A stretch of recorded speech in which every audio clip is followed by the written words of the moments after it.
ito po ang ating Baby Bjorn high chair.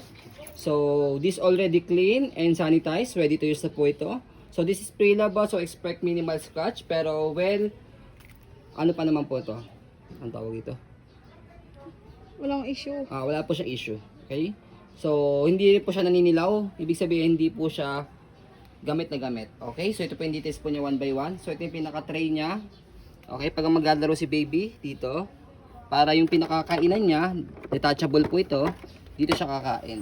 Yan. Okay? So, playing area niya, ito. Tapos dito siya kakain. Okay?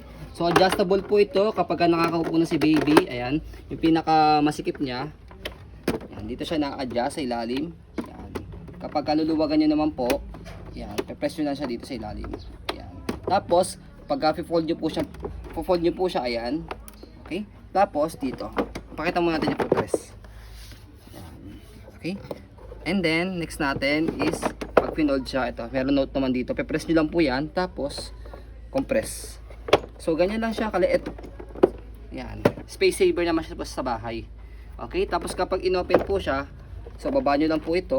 Wala naman kayo ibang pipindutin. Tapos, atake nyo lang po itong dalawa. Yan. Okay? Tapos, ito, yung pinaka-table niya, nabababa po siya. Yan. Meron naman siya number dyan. 1 and 2 press, tapos squeeze. Paglalagay nyo po si baby. Tapos, meron siyang harness. Okay, yung old version po nito, wala siyang harness. Pero ito meron. Ayan.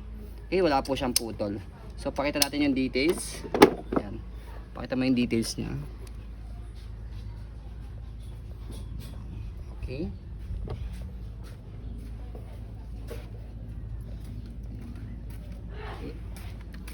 So, ayan po, as you can see, very details po kami sa ayan pong pag-video. Kasi amin siya policy na refund or exchange. What you see is what you get. So, po, maraming salamat. Have a nice end. God bless po.